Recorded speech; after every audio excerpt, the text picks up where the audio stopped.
Hello everyone. Before we start, make sure to like and subscribe to the channel. And leave a comment with where you're from and what time you're watching. That way, YouTube will keep showing you stories just like this one. Now, let's begin. Late October of 2022 found me pulling double shifts at a Sunoco station just outside Columbus, Ohio, desperately trying to save up enough money to finally move out of my sister's basement. My 30th birthday had passed 2 months earlier, marked only by a gas station cupcake and a text from my mom asking when I'd get my life together. Not exactly a milestone celebration after dropping out of nursing school, but the night shifts paid decent, and usually nobody bothered me past midnight. The station sat at the corner of Route 23 and some back road whose name I never bothered learning, surrounded by nothing but cornfields and the occasional farmhouse with windows that glowed yellow in the distance. That particular Thursday night had been dead since around 9, just me restocking the energy drinks and counting down the minutes until I could flip the sign and lock up at 2 in the morning. The woman came in at exactly 1:47. I remember because I'd just checked my phone, calculating how much longer until I could close the register and start mopping. She pushed through the door so quietly that the bell barely made a sound, just this soft metallic whisper that made me glance up from the inventory clipboard. She wore this long beige coat that went down past her knees, the kind my grandmother used to call a duster, and her dark hair hung perfectly straight like she'd just brushed it 100 times. But it was her walk that caught my attention first. She moved across the floor without any of the usual sounds, no squeaking sneakers or clicking heels, just this weird gliding motion that reminded me of someone ice skating. When she reached the counter, she stood there for maybe 10 seconds without saying anything, just staring at a point somewhere behind my left ear. And when she finally spoke, her voice came out in this steady, measured rhythm like she was reading from a script she'd memorized. "May I have the key to your bathroom, please?" Each word dropped from her mouth with the exact same spacing between them. No rush, no pause for breath.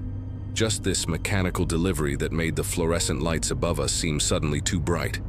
Her hands stayed hidden in her coat pockets the entire time, and I noticed she hadn't blinked once since walking in. Those brown eyes just stayed wide open, the whites showing all around like someone had told her to keep them that way. The bathroom key hung on this ridiculous, oversized wooden paddle behind me, a system my manager Gary implemented after too many people walked off with it. And when I turned to grab it, I felt her presence shift closer to the counter, even though I never heard her move. The smell hit me then, not unpleasant but wrong somehow, like fresh laundry detergent mixed with something metallic, something that reminded me of the taste you get in your mouth right before you faint. I handed her the key and watched her fingers emerge from the coat pocket to take it. Pale, almost bluish under the harsh store lighting, with nails filed down to nothing. She wrapped her hand around the wooden paddle without actually gripping it, just sort of letting it rest against her palm, and then she turned and glided toward the bathroom at the back of the store. The bathroom was maybe 30 feet from the counter, past the coffee machines and the wall of chips, and I watched her the whole way, waiting to hear her footsteps, but there was nothing except the hum of the refrigerators and the buzz of that one broken light fixture near the ATM. She reached the bathroom door, turned the handle with that same loose grip, and disappeared inside. The door closed with this heavy thunk that seemed too loud for how gently she'd pushed it.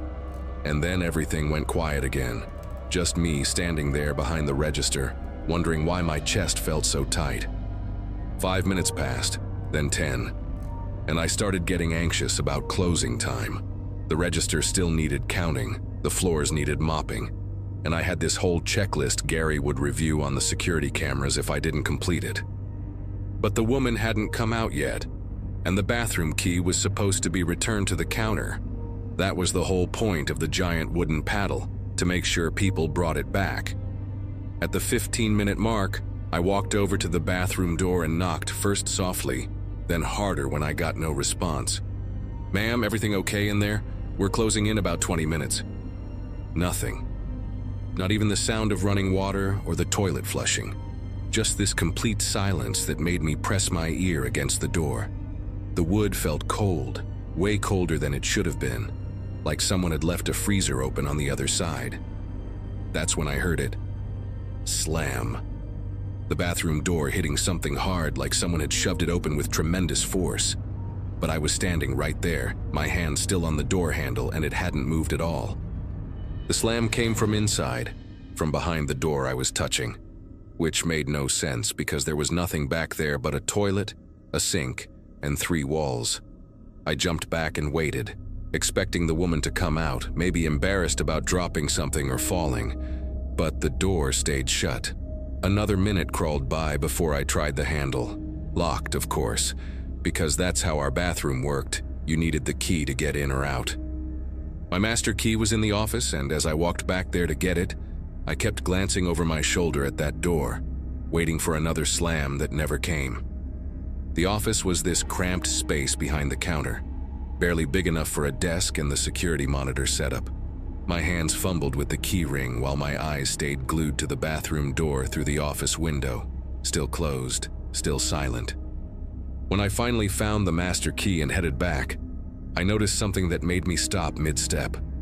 The coffee pot, which I'd turned off an hour ago, was steaming. Not brewing, just steaming, like someone had poured boiling water into the empty carafe. The smell of burnt metal filled that corner of the store, and I had to cover my nose as I passed. At the bathroom door, I hesitated with the key in my hand, suddenly not wanting to know what was on the other side. But I had to check. Gary would review the cameras tomorrow, and how would I explain leaving someone locked in our bathroom overnight? The key turned easily, and I pushed the door open to find nothing. An empty bathroom, spotless like it had just been cleaned. No woman in a beige coat, no sign anyone had been there at all. The toilet seat was down, the sink was dry, even the trash can was empty except for the liner I'd put in during my shift. But the wooden paddle key wasn't there either. Not on the floor, not on the sink, nowhere. The fluorescent bulb above the mirror flickered once, casting weird shadows that made me back out quickly. I stood there in the chip aisle, staring at that empty bathroom, trying to make sense of what had just happened. The woman had definitely gone in there. I'd watched her, handed her the key myself, heard that door slam from the inside. Where could she have gone? There were no windows, no other doors, just those 3 walls and a 7-foot ceiling with panels that hadn't been disturbed in years. My first thought was to check outside. Maybe she'd somehow slipped past me when I went to the office, though I'd been watching that door the whole time through the window. The parking lot sat empty under those harsh sodium lights that turned everything orange. Just my beat-up Ford, and the dumpster out back casting long shadows across the asphalt. No other cars. No woman walking down Route 23. Nothing but corn stalks swaying in the October wind. The night had gotten colder, probably dropping into the 40s, and my breath came out in little white puffs as I walked the perimeter of the building. That's when I saw it, the wooden paddle key hanging from the outside door handle, swinging back and forth like someone had just placed it there seconds ago. Not dropped, not thrown, but carefully looped through the handle from the outside. My stomach did this weird flip as I grabbed it, the wood still carrying that strange coldness I'd felt on the bathroom door. Back inside, I locked the door and went straight to the office to check the security footage. We had 4 cameras, one on the register, one on the door, one covering the store floor, and one outside for the pumps. I rewound to 147, watching myself at the counter doing inventory, and then nothing. No woman entering the store. The door never opened, the bell never moved, but there I was on screen, looking up from my clipboard at absolutely nothing.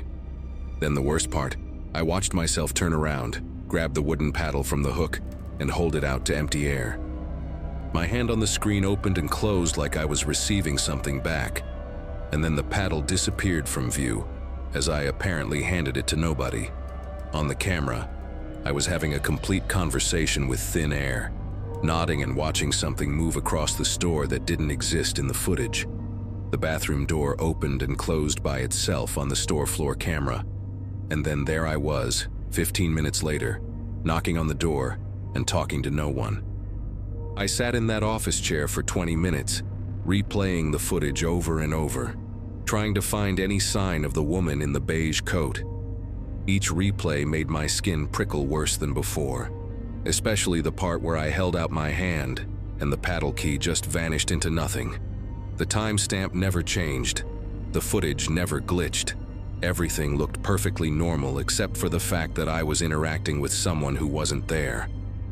My mind raced through explanations, hallucinations, gas leak, exhaustion from too many double shifts, maybe even something wrong with the cameras. But the key had been real, the cold bathroom door had been real, and that slam from inside had definitely happened. I even pulled up the audio from the door camera and could hear my side of the conversation clear as day. "May I have the key to your bathroom, please?" Except it was just my voice asking, followed by silence where her response should have been. I never told Gary about what happened that night. How could I? The footage made me look insane, and I needed this job too badly to risk getting fired over something I couldn't explain.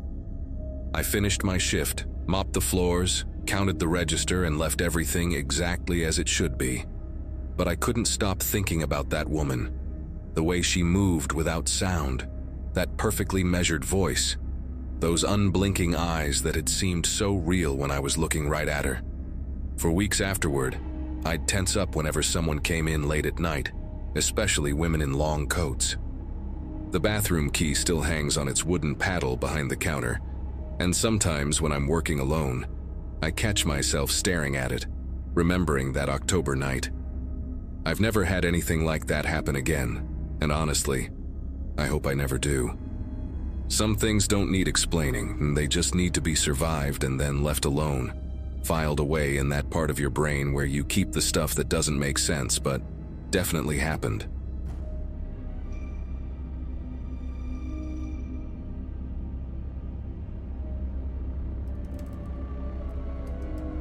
The drive from Phoenix to Denver had become second nature after doing it twice a year for the past 5 years. At 26, visiting my sister and her kids was the highlight of my otherwise predictable life as an accountant. That particular Friday in August started like any other trip, throwing a duffel bag in my Camry around 8 at night, planning to drive straight through and catch breakfast with my nephews Saturday morning. The desert heat was finally breaking as darkness fell, and I remember feeling energized about the 14-hour stretch ahead. My phone was loaded with new podcasts, the cooler packed with Red Bulls and water bottles, and I had that familiar excitement of hitting the open road when most people were settling in for the night. The first few hours flew by, with me singing along to old songs and watching the city lights fade into the darkness of the desert. Around 2 in the morning, somewhere past Flagstaff but still a good distance from the New Mexico border, my fuel gauge started hovering near empty. The highway had been particularly desolate for the last hour. Just me, the occasional long-haul trucker, and miles of darkness broken only by our headlights cutting through the night. My GPS showed a gas station about 3 miles ahead, someplace called Desert Stop 24, right off exit 287. The name didn't ring any bells from previous trips, but new stations pop up all the time along these routes, especially the generic 24-hour places that cater to travelers like me. As I took the exit, the station came into view. A small, isolated building with 4 pumps under harsh fluorescent lights that made everything look washed out and strange. Only one other vehicle was there, a beat-up pickup truck parked off to the side, not at any of the pumps. I pulled up to pump number 3, killed the engine, and stepped out into the cool desert air. The silence hit me immediately. That complete absence of sound you only get in the middle of nowhere, where even the insects seem to have gone to bed. The credit card reader on the pump was one of those ancient models that takes forever to process, and while I waited, I glanced through the station's windows. The fluorescent lights inside were even harsher than the ones above the pumps, creating this stark, almost medical brightness that made the aisles look like they belonged in a hospital rather than a convenience store. I could see someone behind the counter, just a silhouette from where I stood, not moving much, maybe reading something. After what felt like minutes, the pump finally approved my card, and I started filling up, leaning against my car and scrolling through my phone while the numbers on the display slowly climbed. The receipt printed with that distinctive grinding sound old printers make. and as I reached for it, something made me pause. There was writing on it, not the usual printed text about gallons purchased and price per gallon, but actual handwriting in blue pen, scrawled across the white paper in rushed, uneven letters. "Don't go inside. Call 911. My first thought was that someone was messing with me. Maybe the last customer playing some stupid prank. I even looked around, half expecting to see teenagers hiding behind the dumpster with their phones out, recording my reaction for some social media video. But there was nobody, just me, my car, that abandoned pickup, and the two bright stations sitting there like a glowing box in the darkness. The handwriting looked fresh though, the ink still slightly smudged where someone had gripped the paper too hard while writing. I stood there for probably 30 seconds, just staring at those words while the pump handle clicked in my hand, signaling the tank was full. Part of me wanted to just get back in my car and leave, but I needed caffeine badly, and my bladder was starting to protest after 3 Red Bulls. Plus, the rational part of my brain kept insisting this had to be a joke. Who leaves warning notes on gas pump receipts? If something was really wrong, wouldn't they just call the cops themselves? I put the pump handle back, crumpled the receipt into my pocket, and walked toward the entrance. The automatic doors wheezed open with a mechanical groan that sounded like they hadn't been serviced in years, and the air conditioning hit me like a wall. Way too cold for a desert night, cranked up to meat locker levels. The smell hit me next. This weird combination of industrial floor cleaner and something else, something metallic and sharp that sat in the back of my throat. The guy behind the counter looked up when I entered, and immediately something felt wrong about the whole picture. He was wearing a Desert Stop 24 uniform shirt that was at least 2 sizes too small, stretched tight across his chest and arms, like he'd grabbed the wrong shirt from a locker. His name tag said Brandon, but it was crooked, held on by 1 pin instead of 2. But it was his face that really got me.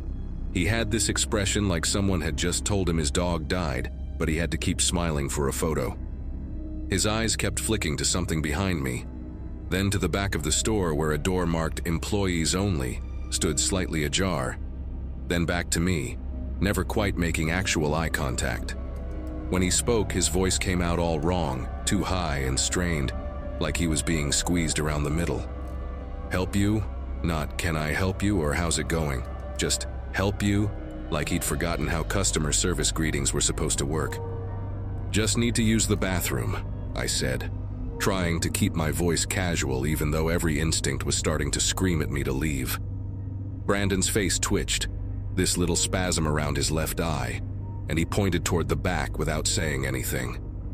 That's when I noticed his hand. There were dark stains under his fingernails, reddish-brown like dried rust or maybe blood, and his knuckles had fresh scratches across them. As I started walking toward the bathroom, I heard it. A soft thump from behind that employee door, like something heavy shifting position. Brandon immediately started coughing, these loud, fake-sounding coughs that nobody would believe were real, clearly trying to cover up the noise. The bathroom was past the employee door, down this narrow hallway lined with boxes of inventory, and as I walked by that slightly open door, I caught a glimpse of movement through the crack. Someone was in there, standing very still in the darkness, and I could just make out the outline of what looked like a shoulder and part of an arm pressed against the wall, like they were hiding just out of sight. My whole body went rigid, but I forced myself to keep walking normally, like I hadn't seen anything. The bathroom door was one of those heavy metal ones that locks from the inside, and the second I got in there, I turned the deadbolt and pulled out my phone. My fingers were trembling as I pulled the crumpled receipt from my pocket and looked at it again. The warning was still there, that messy blue handwriting suddenly seeming a lot less like a prank and a lot more like someone's desperate attempt to save my life. Through the thin walls, I could hear voices now. Brandon's high, stressed tone and another voice, deeper and angrier, coming from that employee room. They were arguing about something, though I couldn't make out the words. Then I heard a third voice, muffled and weak, saying something that sounded like "please." That's when the reality hit me. Whoever wrote that note was probably the real Brandon, and these people, whoever they were, had him somewhere in that back room. I pulled up the phone's keypad and started dialing 911, but then stopped. There was no cell signal, not even one bar. The bathroom had no windows, just a ventilation grate near the ceiling that was way too small to squeeze through. And the only way out was back through that hallway, past the employee door, past whoever was hiding there. I stood there for maybe 10 seconds trying to think, when footsteps started coming down the hallway. Slow, deliberate steps that stopped right outside the bathroom door. The handle jiggled once, twice, then whoever it was knocked. 3 solid bangs that echoed in the small space. "You okay in there?" It was the fake Brandon's voice, but different now, lower and more controlled, like he'd dropped the act. "Been in there a while, friend. Everything all right?" The word friend came out sharp and cold, nothing friendly about it at all. Flushed the toilet and ran the water, buying time. My mind racing through options that all seemed to end with me not making it out of this place. "Yeah, just a minute," I called back. Surprised my voice came out steady when every muscle in my body was wound tight as piano wire. The footsteps didn't move away. I could see the shadow of feet under the door gap, just standing there, waiting. I turned the water off and knew I had to make a choice fast. Staying locked in here wasn't an option. They'd eventually force the door or wait me out. My car keys were in my pocket, my Camry sitting maybe 40 feet from the entrance, still running smooth from the fill-up. But those 40 feet might as well have been 40 miles if they decided to stop me.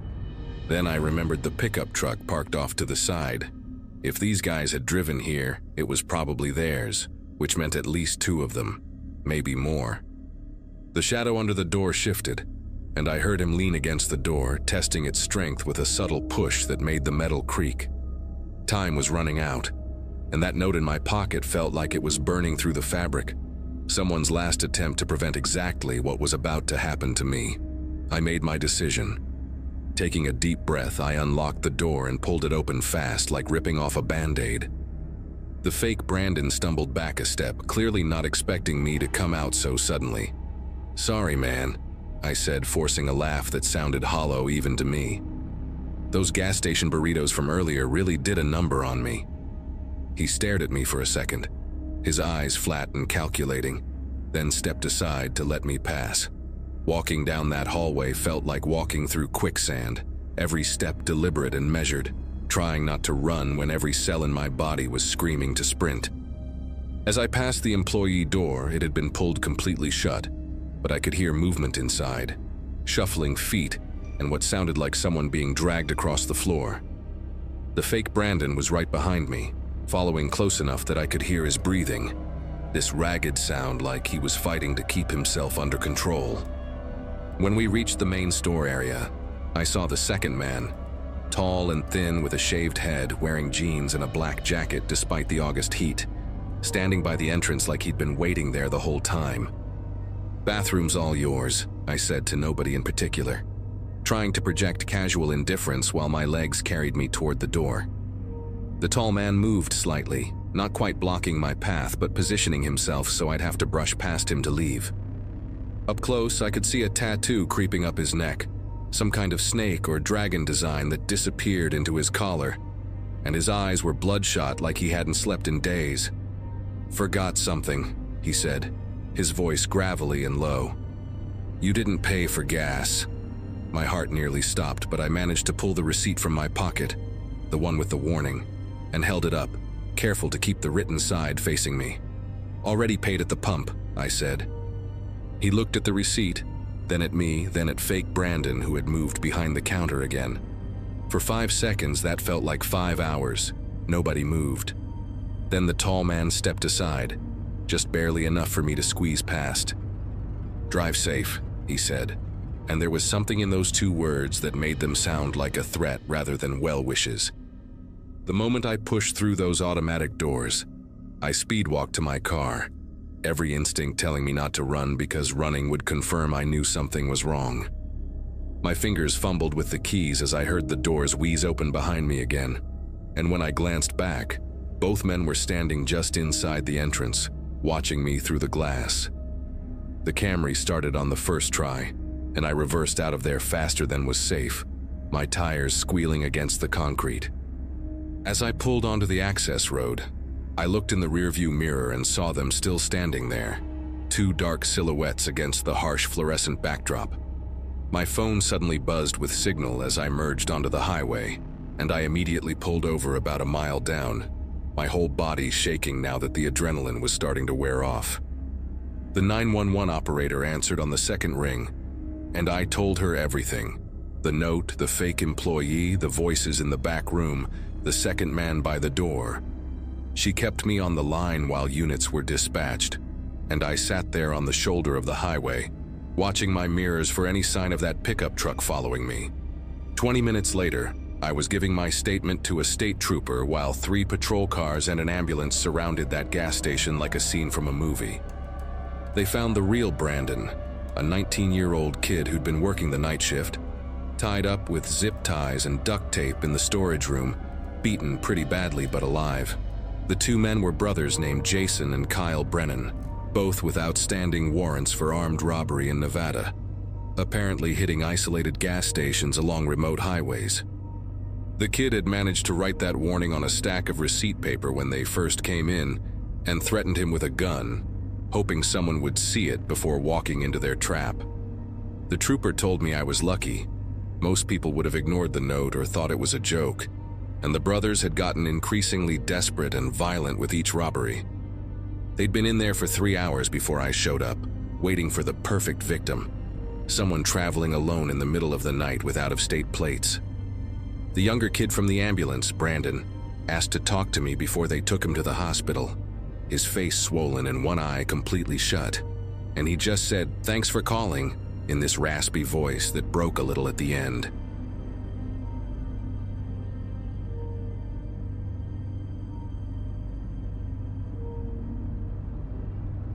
The night shift at Riverside Medical Center changes you in ways you never expect. That particular Monday in early September 2017, the exhaustion hit different than usual. 3 cardiac arrests during my shift, 2 of them kids, and the paperwork kept me there until almost 4:30 in the morning. 12 hours of watching monitors flatline, holding family members while they sobbed, pumping chests that wouldn't respond. It all sits heavy on your shoulders during that long drive home. The highway stretched ahead of me like a black ribbon, my headlights cutting through patches of fog that rolled in from the cornfields on either side. Living 40 miles outside the city meant cheaper rent, but nights like these made me question if saving $600 a month was worth it. At 32, I'd been doing this routine for 3 years, and my body was starting to rebel against it. The fuel gauge had been hovering near empty for the last 10 miles, that orange light glaring at me like an accusation, and I knew I'd been pushing my luck. The Valero station appeared through the fog like something out of nowhere, one of those places you pass 100 times without really seeing it. Maybe 15 miles from Riverside, another 25 from my apartment, tucked between 2 massive stretches of farmland where the county road intersects with Highway 47. The fluorescent canopy lights were still blazing bright, which surprised me since most places this far out shut down by midnight. Relief washed through me as I pulled in, the gravel crunching under my tires louder than it should have been in all that silence. My Corolla sputtered a bit as I rolled up to pump number 3, probably running on fumes at that point. The place looked rough around the edges, with rust eating at the metal supports and one of the price display numbers hanging crooked. But beggars can't be choosers when you're running on empty at 4 in the morning. I grabbed my debit card and stepped out into the humid September air, that thick wetness that makes your scrubs stick to your skin immediately. The silence hit me first. No insects buzzing, no distant traffic, just the electric hum of those overhead lights. When I tried the pump handle, nothing happened. The screen stayed dark, no prompts, no card reader lighting up. I walked around to pump 4, then 2, then 1, all dead. Through the station windows, I could see the lights were on inside, rows of chips and candy bars visible on the shelves, though they looked picked over with big gaps between products. The door had one of those back in 5 minutes signs, but the paper looked yellowed and warped, like it had been there for weeks. I pulled the handle anyway, but it was locked tight. My phone showed 4:47 a.m., and according to the hours posted on the glass, they should have been open 24/7. That's when I noticed the car at the far end of the lot, barely visible in the shadows beyond the reach of the canopy lights. A silver sedan, maybe a Nissan Altima, parked crooked across two spaces with the driver's door hanging wide open. The interior light was on, casting a weak yellow glow that made the fog around it look sickly. No movement, no sound, just that door gaping open like a mouth. Something about seeing that made my chest tighten. Who leaves their car door open at an empty gas station in the middle of nowhere? I stood there for a moment, trying to decide if I should check it out or just get back in my car and pray I had enough fumes to make it to the next station. The rational part of my brain, the nurse part that deals with emergencies every night, told me someone might need help. Maybe they'd had a medical emergency. Maybe they were inside the store. I walked toward the abandoned car, my white nursing shoes squeaking against the damp concrete. The fog seemed thicker here, swirling around my ankles like cold fingers. As I got closer, I could see the interior better. Fast food wrappers scattered on the passenger seat, a phone charger still plugged into the outlet, dangling loose. The keys were gone from the ignition. No blood, no signs of struggle, just abandoned. The back seats were empty too, but there was a purse on the floor, contents spilled out. Lipstick, receipts, a wallet gaping open. I called out a hesitant, "Hello?" But my voice seemed to die just a few feet from my mouth, swallowed by the fog and that oppressive silence. I touched the hood of the car with my palm, stone cold. Whatever happened here, it wasn't recent. The area behind the gas station was just darkness and more farmland, corn stalks barely visible in the distance like an army of shadows. Walking back toward the store, I decided to check around the side of the building. Maybe there was an employee entrance. Maybe someone was taking a smoke break or dealing with inventory in the back. The concrete was cracked and uneven here, weeds pushing through in places, and a dumpster sat against the wall, lid slightly askew. There were no other cars in the employee area, which seemed strange for a place that was supposedly open. Around the corner, I found a back door, metal scratched up with a small window at head height. I knocked hard, the sound echoing off the brick walls. "Hey, anyone working? I need gas." Nothing. I stood on my tiptoes to peer through the little window, cupping my hands around my eyes to block the glare.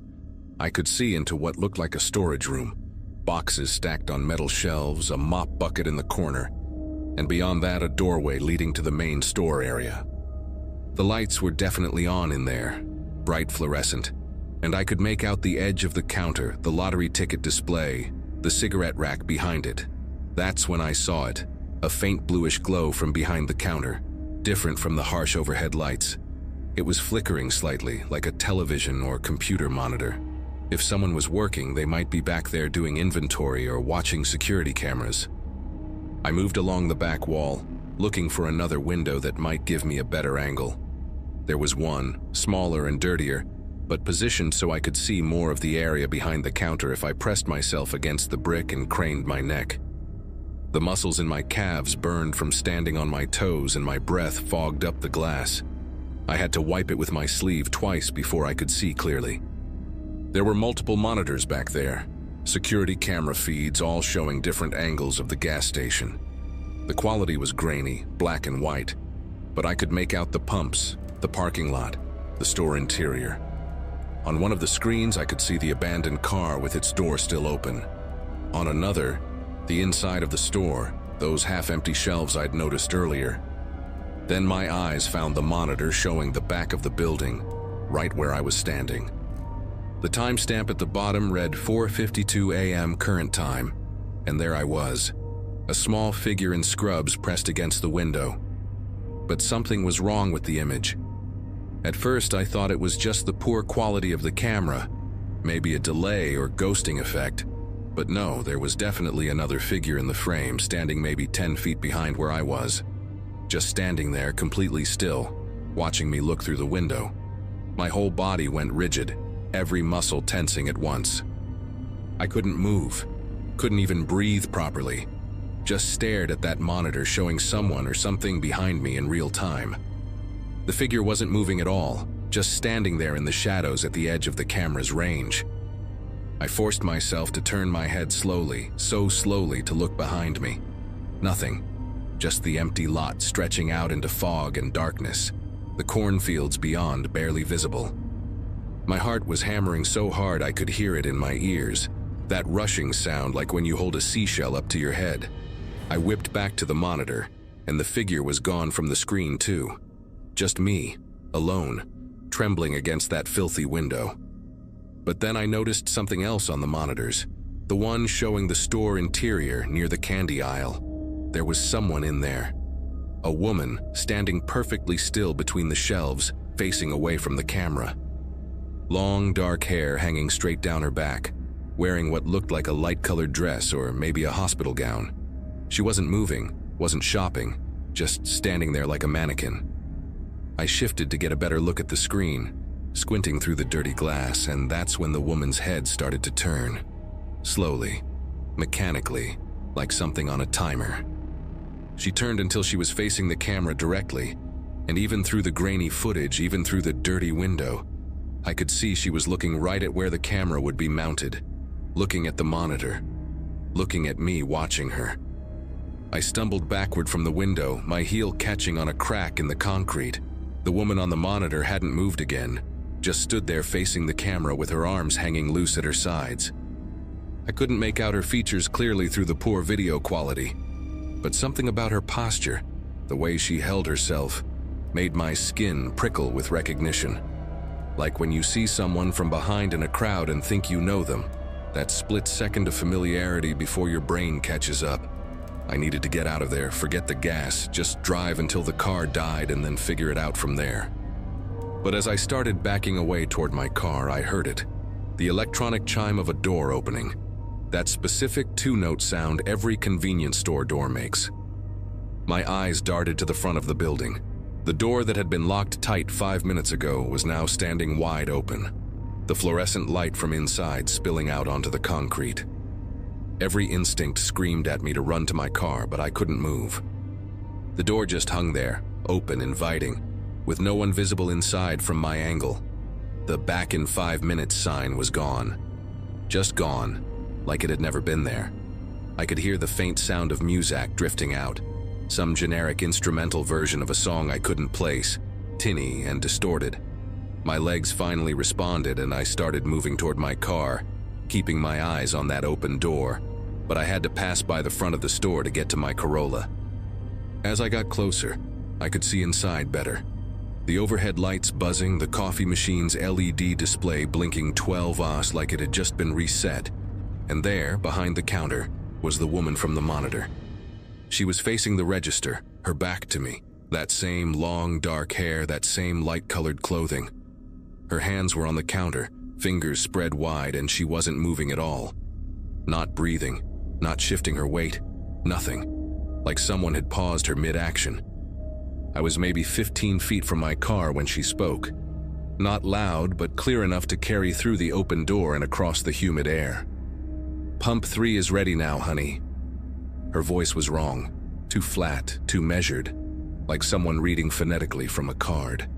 She still hadn't turned around. My hand fumbled for my car keys in my pocket, fingers slippery with sweat. "I don't need gas anymore," I managed to say, my voice cracking. "Thank you." She laughed then, this hollow sound that went on just a beat too long, and finally started to turn around. I didn't wait to see her face. I yanked my car door open, jammed the key in the ignition, and the engine turned over on the first try. In my rearview mirror, as I peeled out spraying gravel, I could see her standing in the doorway of the station. Even from that distance, even in the pre-dawn darkness, I could see what made my brain refuse to process what I was seeing. She was wearing scrubs, the same shade of blue as mine, the same hospital logo on the chest, and her face. I only glimpsed it for a second before I hit the highway, but that was enough. It was like looking at a photograph of myself that someone had left in water too long, features slightly blurred and wrong, but still recognizably me. My car ran out of gas 7 miles down the highway. I coasted to the shoulder and called 911 from there, sitting in my locked car until the state trooper arrived with a gas can at sunrise. When I told him about the Valero station, he looked at me strange and said there wasn't any gas station on that stretch of road, hadn't been for years. The nearest one was 12 miles in the opposite direction. I made him drive back with me to check, following in my car, and sure enough, there was nothing there but an overgrown lot with the concrete foundation of what used to be a building, weeds growing through the cracks, a rusty chain-link fence around the perimeter. No pumps, no canopy, no store. Just empty land and a historical marker sign I hadn't noticed in the dark that read, "Site of Morning Glory Truck Stop, demolished 2003 after fire claimed 7 lives." I called in sick for the next 3 nights. When I finally went back to work, I switched to day shift permanently, taking the pay cut without complaint. I never found out what happened to the woman with the abandoned car, if she was even real. And I never drive that stretch of Highway 47 anymore. Sometimes, when I'm washing my hands in the hospital bathroom and catch my reflection in the mirror, I remember her standing behind that counter with my face, and I have to look away.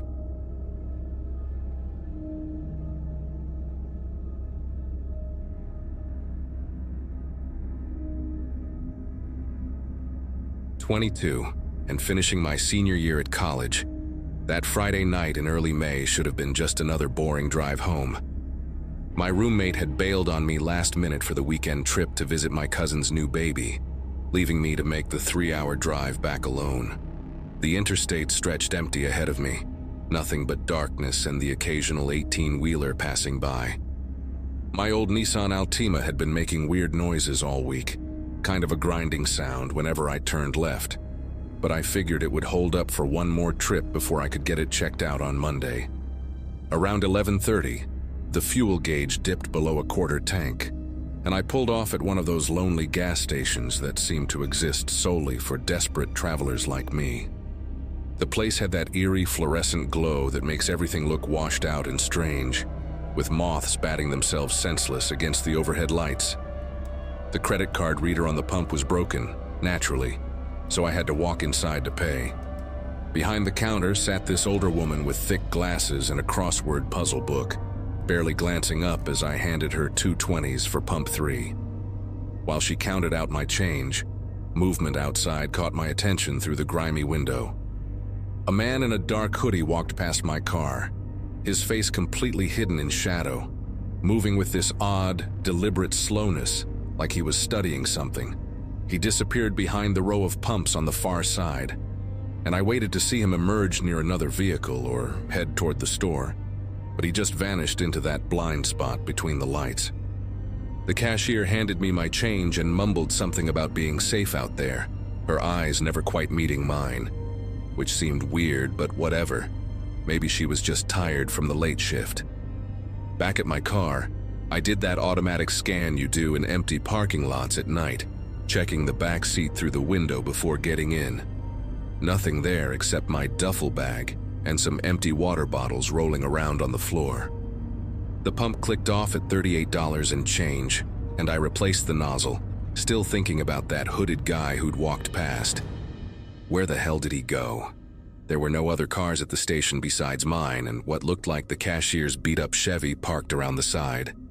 Maybe he'd walked to the restroom or something, though I hadn't seen any signs for one outside. Whatever, not my problem. I climbed into the driver's seat, locked the doors immediately, and pulled back onto the interstate, cranking up some music to keep myself awake for the remaining hour and a half. About 20 minutes later, just as I was getting into the rhythm of the drive, zoning out to the monotony of the highway, I heard it. This soft tapping sound, barely audible over the music. At first I thought maybe it was something in the engine, that grinding noise finally getting worse. But no, this was different, more rhythmic, almost deliberate. Tap, tap, tap, pause, tap, tap, tap, pause. It seemed to be coming from the passenger side of the car. I turned down the music and listened harder, my grip tightening on the steering wheel. The sound stopped for a moment, then started again, definitely coming from the passenger door area. My brain immediately went to logical explanations. Probably just road debris stuck somewhere, or maybe the wind hitting something loose on that side of the car. I cranked the music back up, trying to ignore it, but now that I'd heard it, I couldn't unhear it. The next exit was still 15 miles away, according to the green sign that flashed past in my headlights. I kept stealing glances at the passenger door, expecting to see something, anything that would explain the noise. The tapping got louder, more insistent, like someone knocking to get my attention. My whole body tensed up, and I found myself leaning away from that side of the car without even realizing it. Then, movement in my peripheral vision made me jerk the wheel slightly. The passenger door handle was moving, just barely. These tiny little lifts, like someone was testing it from the outside. But that was impossible, right? I was doing 70 miles per hour on an interstate. My brain felt like it was short-circuiting, trying to process what I was seeing. Maybe the door mechanism was broken. Maybe it was just vibrating from the speed. Maybe. I reached over without taking my eyes off the road and pushed down on the lock button again, even though I knew it was already locked. For a few minutes, everything went quiet. No tapping, no handle moving, just the hum of the tires on asphalt and my heart hammering against my ribs. I started to think maybe I'd imagined it all, stress from finals week finally catching up with me. Then my phone, sitting in the cup holder, lit up with a text from an unknown number. Just 3 words. Let me in. My foot involuntarily lifted off the gas pedal for a second before I forced myself to maintain speed. I didn't touch the phone, didn't respond, just kept driving while my mind raced through possibilities. Could someone have gotten my number from somewhere? Was this some sick coincidence? The rational part of my brain kept insisting this had to be a prank, but the timing was too perfect, too specific. Another text came through. Getting cold out here. I wanted to pull over, to get out and check, to prove to myself that there was nobody there, but every instinct screamed at me to keep driving, to not stop no matter what. The exit finally appeared, and I took it way too fast, tires squealing as I curved around the ramp. There was a Shell station right off the highway, blazing with lights and, thank God, people. A family was loading into their minivan. A trucker was fueling up his rig. Normal people doing normal things. I pulled in and parked right under the brightest light I could find, directly in front of the store windows. For a solid minute, I just sat there, engine running, staring at the passenger side of my car through the mirrors. Nothing. No one. I grabbed my phone with trembling fingers and checked those texts again, but they were gone. Not deleted, just gone, like they'd never existed. My message history showed nothing from any unknown number. That sick feeling in my stomach got worse. Either I was losing it, or something genuinely fucked up was happening, and I wasn't sure which option scared me more. A knock on my window made me jump so hard I bit my tongue. It was just the gas station attendant, a young guy maybe 19 or 20, looking concerned. I rolled down my window just a crack, and he asked if I was okay. Said I'd been sitting there for almost 10 minutes just staring. 10 minutes? It had felt like maybe 2 at most. I told him I was fine, just tired from driving, needed a moment to rest. He nodded but kept glancing at my passenger door with this strange expression, then asked if I knew my door was open. My blood turned to ice water. The passenger door was slightly ajar, maybe an inch or 2, the interior light somehow not triggered. I knew. Absolutely knew the door had been locked. I'd checked it multiple times. The attendant offered to close it for me, already walking around the car, but I practically screamed at him to stop, to get back. He jumped away, hands up, probably thinking I was completely insane. I got out of the car on my side, legs shaky, and walked around the back, keeping my distance from that open door. The attendant was still standing there, confused and a little scared of me now. I asked him, trying to keep my voice steady, if he'd seen anyone near my car when I pulled in. He shook his head, said I'd been alone the whole time, but then he hesitated and added something that made my knees nearly buckle. He said when I first pulled up, it looked like my passenger seat was pushed way back, like someone tall had been sitting there, but now it was in its normal position. I looked through the window, and sure enough, The seat was exactly where I always kept it, adjusted for my backpack when I occasionally had a passenger. But I could see the track marks on the floor mat, those little indentations where the seat had recently been moved. Fresh scratches in the plastic rail that hadn't been there before.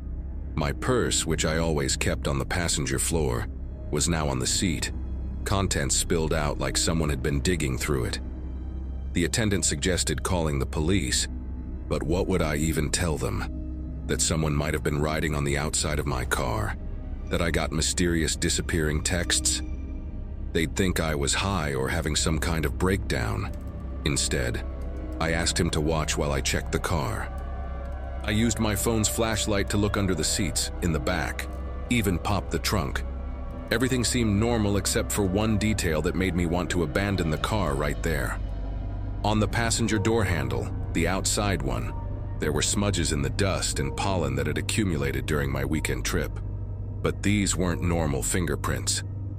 They were long, dragging marks like someone had been holding on with their fingertips while the car was moving, gripping so hard they'd scraped through the grime. The metal underneath showed through in 4 parallel lines. I took photos with my phone, hands shaking so bad most of them came out blurry. But I needed proof that I wasn't going crazy. The attendant stayed with me while I called my dad, who lived about 40 minutes away. While we waited, he told me something that still gives me nightmares. About a month earlier, another girl had come in around the same time of night, hysterical, saying someone had been clinging to her car. They'd reviewed the security footage, but the cameras only covered the pump area, not where she'd parked. The police hadn't found anything, but she'd refused to get back in her car, had someone pick her up instead. The car sat there for 3 days before she came back with her boyfriend to get it. They found muddy handprints all over the passenger side that hadn't been there when she'd abandoned it. The attendant said the weirdest part was that the mud had bits of fabric in it, like from thick gloves or maybe clothing, as if someone had been gripping so hard the material had worn away. He'd tried to follow up, curious about what happened, but the girl had deleted all her social media and seemingly disappeared. Her boyfriend told people she'd transferred schools, moved back home with her parents, wouldn't talk about that night at all. My dad arrived in his pickup truck, baseball bat visible in the back window, looking ready for war. He'd brought my older brother too, and they went over every inch of my car with their flashlights while I sat in the truck. They found more scratches underneath the passenger door handle, on the inside of the wheel well, places where someone could theoretically hold on if they were insane enough to try. My brother, always the skeptic, kept insisting there had to be a logical explanation, but even he went quiet when he saw the pattern of the marks, the deliberate nature of them. We decided to leave my car there for the night, and I rode home squeezed between them in the truck, feeling safer than I had in hours, but still checking the side mirrors obsessively. The next morning, we came back with my uncle who was a mechanic, thinking maybe he could find some mechanical explanation for everything. But when we got there, my car had been moved. Not stolen, just moved about 3 spaces over, parked perfectly straight. The attendant from the night before wasn't working, and the day shift guy said the car had been there when he arrived at 6 in the morning, didn't know anything about it being in a different spot. My uncle checked the odometer, and it had 3 extra miles on it. 3 miles when the keys had been in my pocket the entire night. We ended up selling that car to a junkyard 2 days later. I couldn't get back in it, couldn't even look at it without feeling nauseated. My parents helped me buy a different used car, and I finished my last few weeks of college taking completely different routes, always stopping at busy, well-lit stations, never driving alone at night if I could help it. The police report I filed went nowhere. Obviously, just another weird incident without evidence of an actual crime. But about 6 months later, I got a call from a detective in a town about 50 miles from where I'd stopped that night. They'd arrested some guy who'd been breaking into cars at rest stops, and when they searched his apartment, they found hundreds of photos printed out. Photos of car doors, passenger side specifically, taken from weird low angles. Photos of women driving alone at night, taken through their passenger windows. And in one box, they found a collection of car registration papers and insurance cards, all from different vehicles, all belonging to young women. Mine was in there, even though I knew for certain it had been in my glove compartment when I'd sold the car. The detective said the guy wouldn't talk, wouldn't explain anything, just kept saying he liked to practice. Practice what? Nobody knew. They could only charge him with the break-ins they could prove, and he got 18 months. He's out now, somewhere, and sometimes I wonder if he's found a new gas station to hang around, if he's still practicing whatever the hell he was practicing for.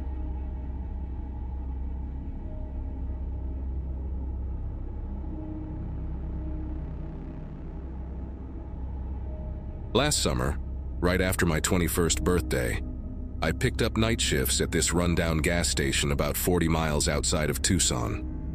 The place sat on Highway 89, one of those stretches where you could drive for an hour without seeing another soul. My shift ran from 11 at night to 7 in the morning, and honestly, most nights I'd see maybe 3 or 4 customers tops. The owner, this old guy named Frank, paid me under the table, which worked great since I needed quick cash for my student loans. The station itself was nothing special, just 2 pumps, a small convenience store area with flickering fluorescent lights, and a bathroom that constantly smelled like bleach no matter how much I cleaned it. I usually spent my shifts reading paperbacks or watching YouTube videos on my phone, trying to stay awake while the desert wind rattled the windows. It was a Wednesday night in July when he walked in, and the first thing I noticed was his feet, completely bare, caked in this reddish desert dust that left prints across the white linoleum floor I'd just mopped an hour earlier. The guy looked maybe 35, wearing jeans and a plain white t-shirt that hung loose on his skinny frame. His hair stuck up in weird angles like he'd been sleeping outside, and there was this layer of dust covering him from head to toe, as if he'd been rolling around in the dirt. But what really got me were his eyes, wide open, unblinking, just staring straight at me as he walked up to the counter. Not aggressive or anything, just this steady, unnatural gaze that made me want to look away. The doorbell had chimed when he entered, that annoying electronic beep that played every time someone came in, and I remember thinking how loud it seemed in the quiet store. He walked straight to the counter, no browsing, no looking around, just this direct path like he knew exactly where he needed to go. When he got close, maybe 3 feet away, he stopped and just stood there, those eyes still wide open, not blinking even once. I waited for him to say something, to ask for cigarettes or gas or whatever, but he just stared. After what felt like forever but was probably 10 seconds, I cleared my throat and asked if I could help him. That's when he tilted his head slightly, like a dog hearing a strange noise, and said in this flat, emotionless voice, "You've seen me before, haven't you?" I told him no. I didn't think so, trying to keep my voice steady, even though something about him was making my skin prickle. He didn't respond, just kept staring, and I swear to God, his eyes never closed, not even for a split second. The fluorescent lights hummed overhead, and I could hear the ice machine in the back corner cycling on. These normal sounds that suddenly seemed too loud in the silence between us. Without breaking eye contact, he reached into his pocket and pulled out a crumpled $20 bill, placing it on the counter with deliberate slowness. "1 lighter," he said, pointing at the display behind me where we kept the cheap Bic lighters. I turned around to grab a blue one, and when I looked back, he was leaning over the counter, his face maybe a foot from where mine had been, still with those unblinking eyes. The smell hit me then. Not body odor exactly, but this weird metallic scent mixed with dust and something else I couldn't place, like burnt rubber maybe. I rang up the lighter, trying to act normal. Told him it was $3.49 and started counting out his change. The whole time, he kept repeating that same question in a whisper. "You've seen me before, haven't you? You've seen me before, haven't you?" Over and over, like a broken record, never changing his tone or inflection. I practically threw his change on the counter, just wanting him gone. $16.51 scattered across the scratched Formica surface, and he didn't even look at it. Instead, he picked up the lighter, held it up to the light like he was examining a diamond, then flicked it on. The small flame reflected in his unblinking eyes, creating these orange dots in his pupils that made him look even more unsettling. "Fire remembers," he said, still staring at the flame. "Even when people forget." Then he lowered the lighter, clicked it off, and slipped it into his pocket. He turned to leave, and I watched him walk toward the door, those dusty footprints marking his path. But right before he reached it, he stopped and looked back at me over his shoulder. "You'll see me again," he said. Not like a threat exactly, but like he was stating a simple fact, like telling me the sun would rise tomorrow. The doorbell chimed as he pushed through, and I watched through the window as he walked past the gas pumps and disappeared into the darkness beyond the parking lot lights. I stood there for a minute, trying to process what had just happened. My first thought was drugs, had to be meth or something worse. People came through sometimes, all kinds of messed up, talking nonsense and acting paranoid. But this felt different somehow. Those eyes, the way he never blinked, not once in the entire 5 or 6 minutes he was in the store.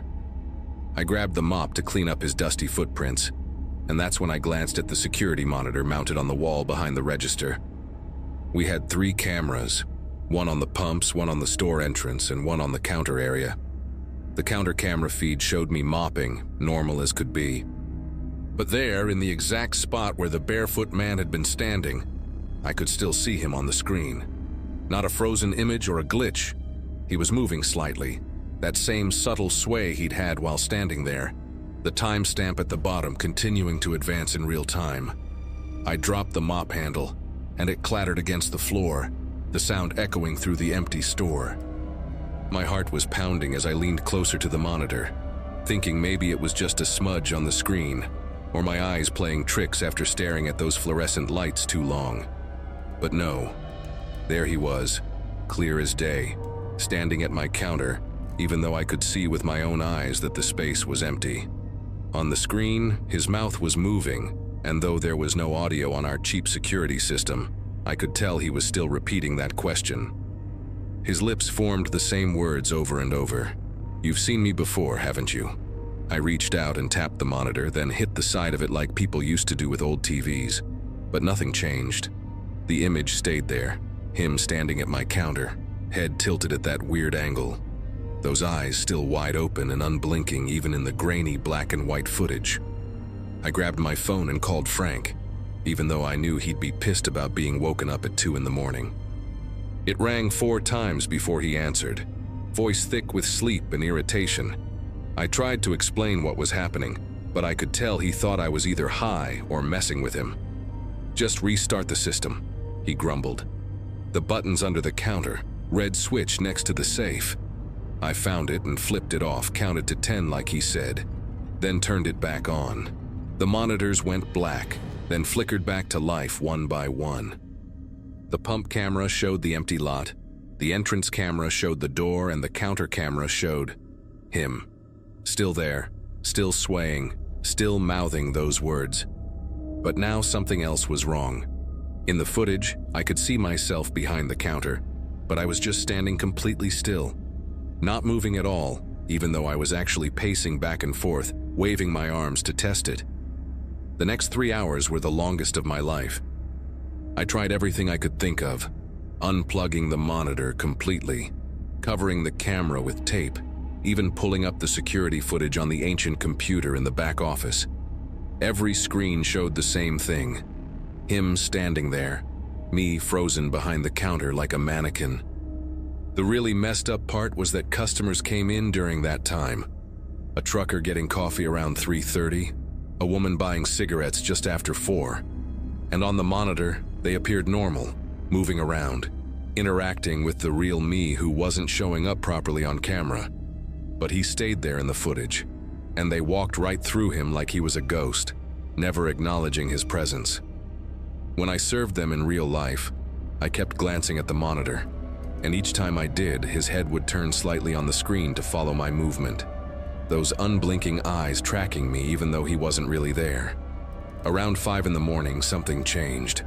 On the monitor, the frozen version of me suddenly started moving, but it wasn't mimicking what I was actually doing. Instead, it walked around the counter and stood next to the barefoot man. They both stared directly at the camera, at me, and then the frozen version of myself started mouthing words too. different words than his, but in the same repetitive pattern. I couldn't make out what my image was saying, but the barefoot man's message changed. Now his lips were forming new words. "You'll remember me now." Then both figures on the screen turned and walked toward the door. The monitor showed them leaving, the doorbell image lighting up on the entrance camera as they exited. But here's the thing. The actual doorbell in the store never rang. I stood there watching the parking lot camera as they walked past the pumps and into the desert, getting smaller and smaller until they disappeared into the pre-dawn darkness. The monitors went back to normal after that, showing me in real time, moving when I moved, everything synced up perfectly, like nothing had ever been wrong. When Frank showed up at 6:45 to relieve me, I tried explaining everything again, but he just rolled his eyes and blamed it on the old equipment. "This system's from 2001, he said, checking the register. "Probably needs replacing anyway." He didn't care about the dusty footprints, which had dried into this weird reddish stain on the linoleum that wouldn't come clean no matter how hard I scrubbed. He didn't want to review the footage either, said he had better things to do than watch security videos of nothing. I left that morning exhausted and confused, driving home as the sun came up, trying to convince myself it was just some elaborate prank or maybe I dozed off and dreamed the whole thing. I quit that job 3 days later, told Frank my class schedule had changed and I couldn't do nights anymore. But here's what still gets me, what made me write this whole thing down. About a month later, I was shopping at a Walmart on the other side of town, middle of the afternoon, broad daylight, normal day. I was in the camping section looking at flashlights when I saw him 3 aisles over. Same dusty bare feet, same white shirt, same unblinking stare. He was holding a camping lantern, studying it like it was the most fascinating thing in the world. And when he noticed me looking, he smiled, the only expression I ever saw him make. He held up the lantern, flicked it on, and mouthed those words again. "You've seen me before." Then he set it down, turned, and walked away. I didn't follow him, didn't call security, didn't do anything except leave my cart right there and walk out. I've never seen him again since then, but sometimes I check security cameras wherever I go. Gas stations, grocery stores, anywhere really, just to make sure my reflection is moving when I move. So far, it always has. So far.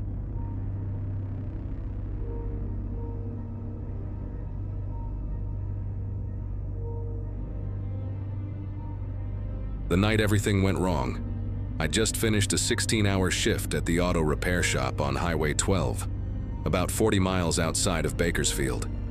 My knuckles were split from wrestling with a stubborn transmission all afternoon, and the only thing keeping me awake was the energy drink I'd grabbed from the vending machine before locking up. The shop sits in this weird dead zone between 2 small towns, surrounded by nothing but almond orchards and empty fields that stretch for miles. Most nights, I'd be the only car on that stretch of road for the entire drive home. Just me and whatever podcast I had queued up to keep me company. My girlfriend always hated when I took these late shifts, said 32 was too old to be destroying my body for overtime pay, but the bills weren't going to pay themselves. I pulled into the Texaco station about halfway home, the one with the flickering sign that management never bothered to fix. The place always gave me weird vibes, especially at night when the fluorescent lights made everything look washed out and sickly. There was just one other vehicle there when I rolled up. This beat-up green pickup truck from the 70s, maybe a Dodge with rust eating through the wheel wells and a cracked windshield held together with duct tape. The thing looked like it had been driven through hell and back, mud caked on the tires and scratches all along the side panels. I remember thinking whoever owned it must work construction or farming, one of those jobs where your vehicle takes a beating every single day. The windows were tinted so dark I couldn't see inside, which seemed pointless for such a piece of junk.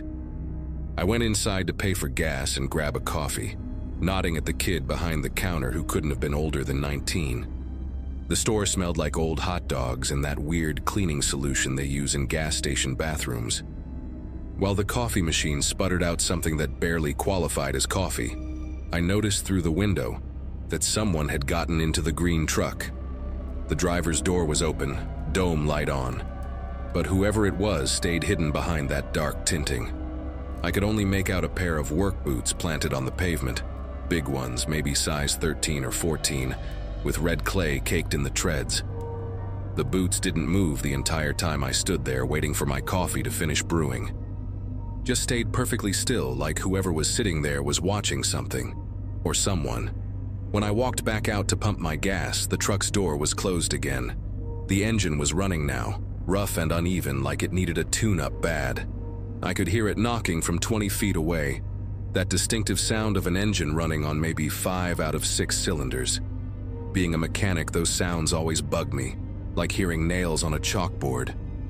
I pumped my $30 worth while trying not to stare at the truck, but I kept catching movement in my peripheral vision. The driver kept adjusting something on the dashboard, these quick, jerky movements that didn't seem natural. After I finished pumping and got back in my car, the truck's headlights suddenly flicked on, those old-style round ones that threw out yellow light instead of white. They lit up my entire car interior for a second before dimming back down to normal. I pulled out of the station and merged back onto the highway, checking my phone at the red light to see 3 missed calls from my girlfriend. The clock on my dashboard read 11:47 p.m., which meant she was probably asleep by now anyway. About a mile down the road, I noticed headlights in my rearview mirror. Nothing unusual about that, except these were those same yellow headlights from the gas station, sitting maybe 3 car lengths behind me. The truck was keeping perfect pace, maintaining that exact distance no matter how I adjusted my speed. When I pushed it up to 70, the truck sped up. When I dropped down to 55 to test it, those headlights slowed right down with me. The really weird part was how the driver kept flashing the high beams in this pattern. 2 long flashes, 3 short ones, then nothing for about 30 seconds before starting over again. At first I tried to convince myself it was just someone else heading home late, maybe drunk, and not realizing they were tailgating. But drunk drivers don't maintain perfect following distance for 10 miles straight. They don't match your speed changes with that kind of precision. Around mile marker 47, I decided to take the exit for Millerton Road, even though it added 20 minutes to my drive. The truck followed, taking the curve way too fast, tires squealing against the pavement. That's when I knew for sure this wasn't random. Nobody accidentally follows you off an exit that leads to nothing but farmland and a few scattered houses. My mouth went dry and I could feel sweat starting to soak through my work shirt, despite the AC blasting cold air right at my face. Millerton Road is one of those old farm routes that nobody maintains properly anymore. Potholes everywhere, no streetlights, just endless rows of grapevines on both sides. I knew there was a dirt road shortcut about 2 miles ahead that connected back to the main highway.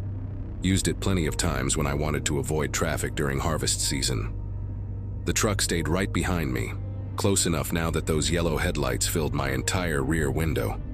I could hear that busted engine getting louder, like the driver was revving it on purpose.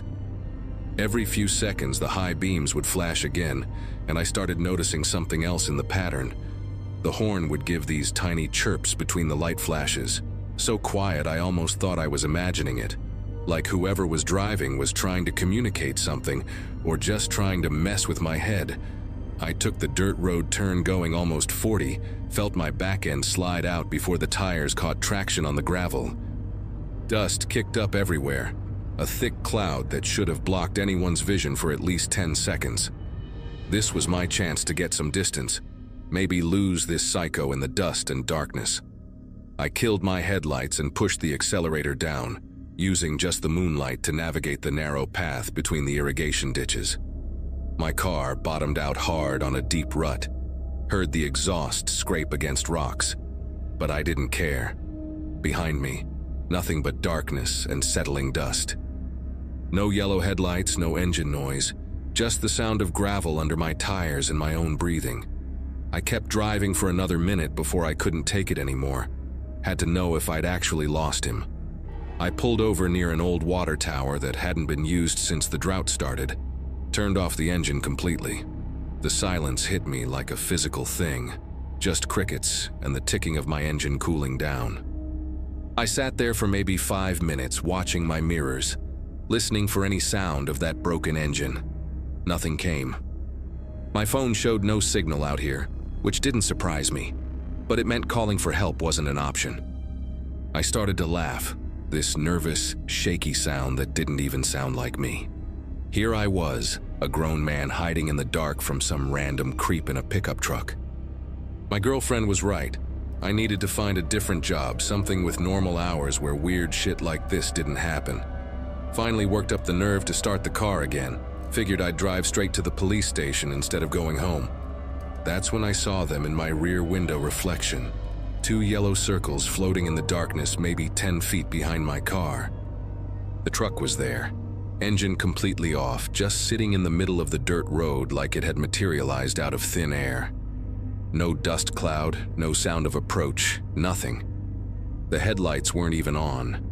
What I was seeing was the reflection of my own taillights bouncing off those round glass lenses. My whole body went rigid, couldn't move, couldn't even turn around to look directly. Then I heard the driver's door creak open, those same heavy boots from the gas station hitting the gravel with a wet thud. The footsteps started coming closer, slow and deliberate, dragging slightly like one leg was longer than the other. Each step made this weird squelching sound, like the boots were soaked through with something thick. The footsteps stopped right beside my driver's side door. I could see a shadow through my peripheral vision, tall and wrong somehow, like the proportions weren't quite human, even though they had to be.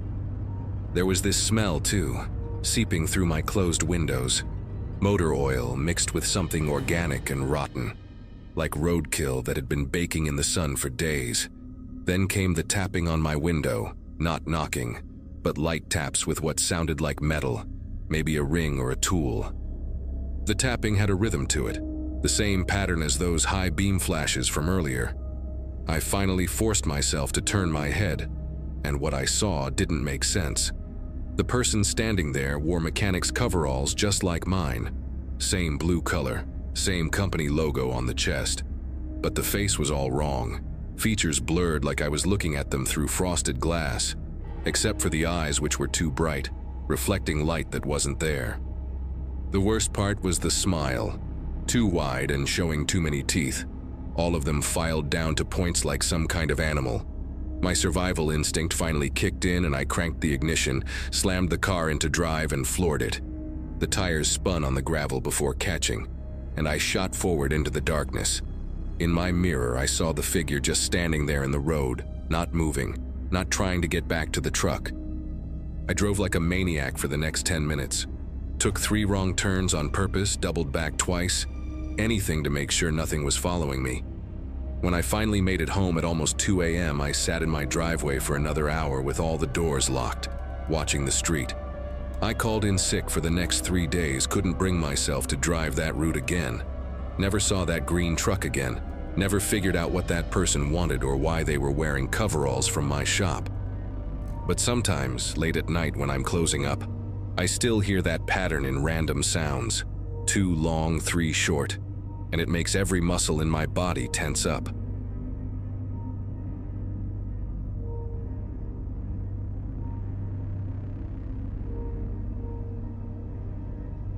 I had been on the road for hours, heading toward a small town where my aunt's funeral was supposed to take place that morning.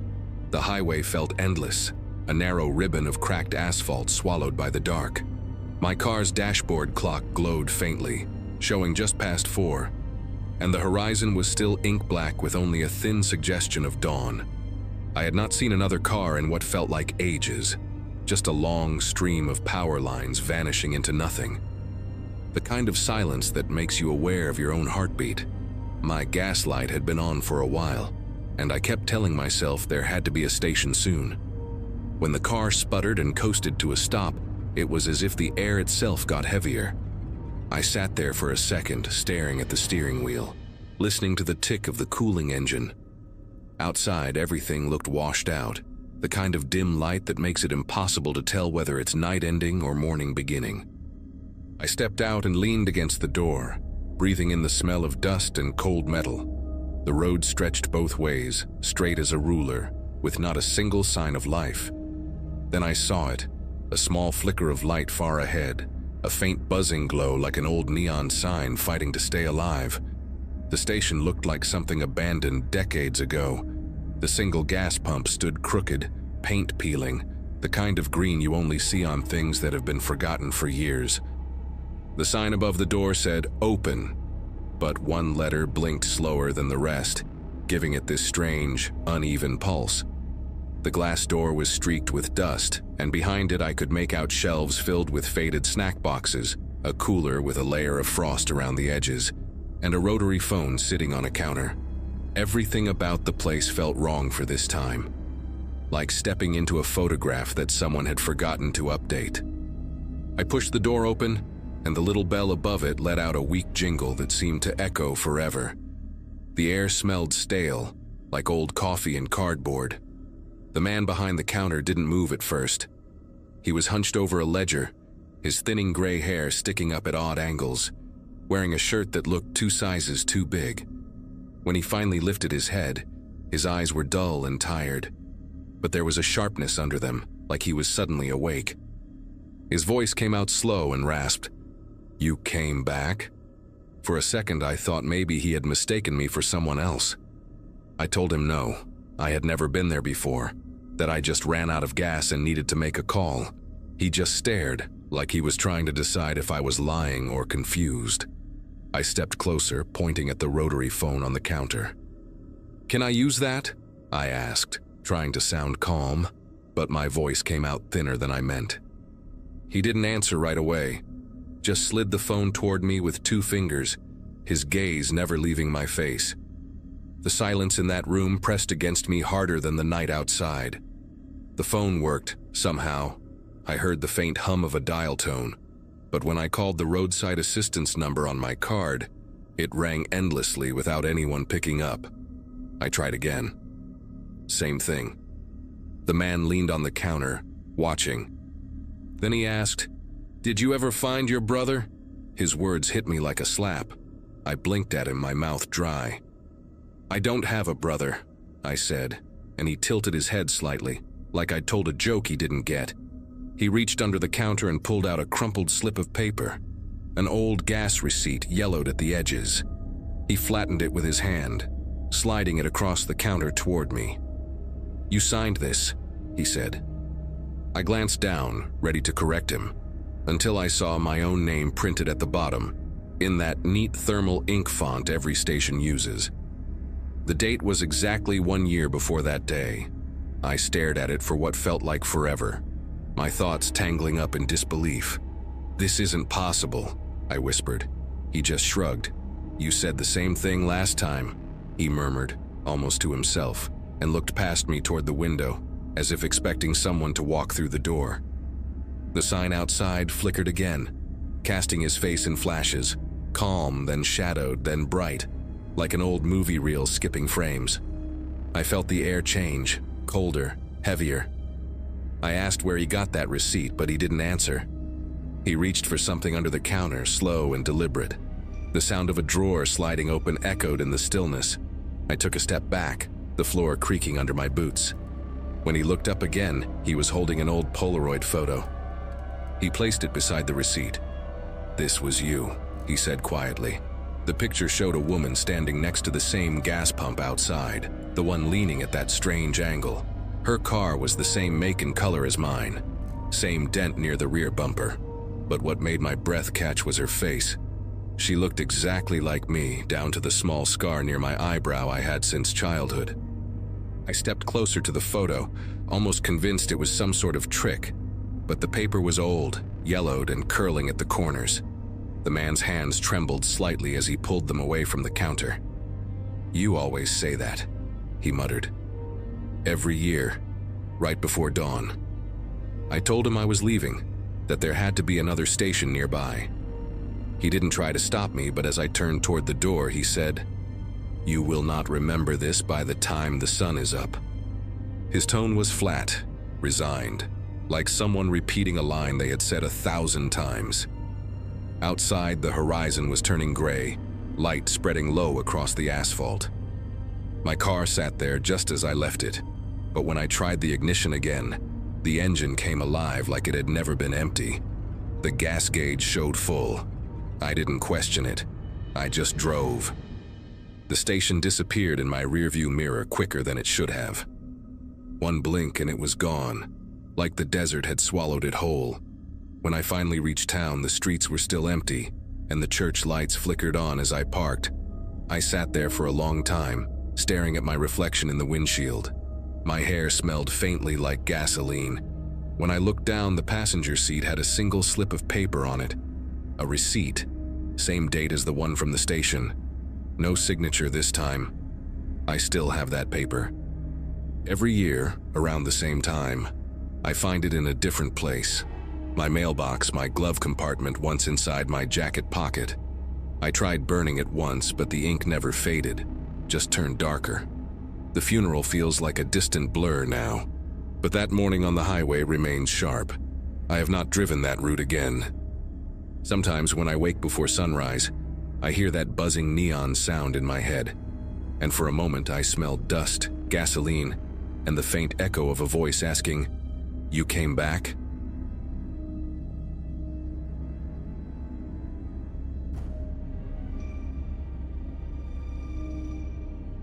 There was a kind of quiet that came after midnight at the gas stop where I worked.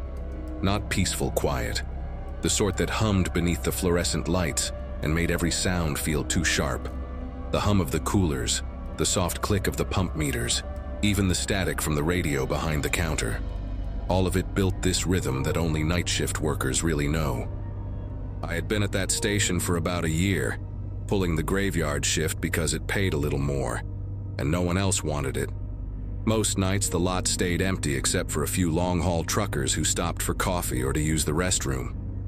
But there was one week when something about that quiet felt different, heavier somehow, like the air carried a secret I had not yet understood.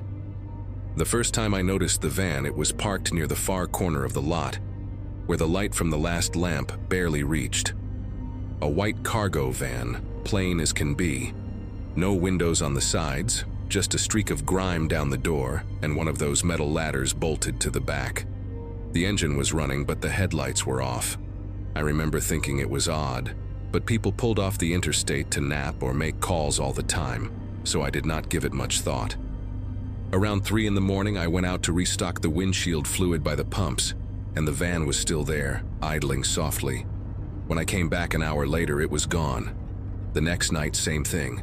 Same van, same spot, engine humming, no lights. It looked exactly as before. Even the smear of dirt on the bumper seemed identical. I remember leaning against the counter, watching through the window as condensation formed on the windshield. It never moved. Nobody got out, nobody got in. By the time dawn tinted the sky pink, it was gone again. I told myself it was just a delivery driver catching sleep between runs, but part of me started glancing toward that corner more than I meant to, expecting it. By the 4th night, it was no longer just part of the scenery. It was the thing I noticed first when stepping outside. The air felt colder near that part of the lot, like the warmth from the asphalt did not quite reach it. I remember shining my flashlight across the van once, trying to see inside, but the glare only bounced back at me. No movement, no shadow, nothing. The hum of the engine blended into the background noise of the night until I could barely tell if it was real. What got me was how precise it all was. Always the same time, always the same spot, like someone had drawn a chalk circle, only it could park inside. One evening, a delivery driver named Eli came in for coffee and mentioned he had seen the van pulling in again. He joked about how creepy it looked sitting out there with the engine running, but his laugh trailed off when I did not join in. He asked if I had gone over to check it out. I told him no, it was not my business as long as whoever was inside was paying for gas. He shrugged and left, the bell above the door jingling behind him. I remember standing at the counter, staring at the van through the window, wondering why I could not shake this sense that I was being watched from that shadowed driver's seat. By the 6th night, I had convinced myself I would walk over there. It was just curiosity mixed with a growing unease that had been building all week. Around 2 in the morning, I stepped outside, flashlight in hand, the air damp and cold enough to sting my fingertips. Each step across the lot echoed in the stillness louder than I expected. When I reached the van, the engine was running, the faint vibration pushing through the soles of my shoes. I tapped lightly on the driver's window. Nothing. I circled to the back, but there were no plates, just a strip of duct tape covering where they should have been. I remember that small detail vividly because it felt deliberate, like whoever drove it did not want to be found. When I told my manager the next day, she called the local police.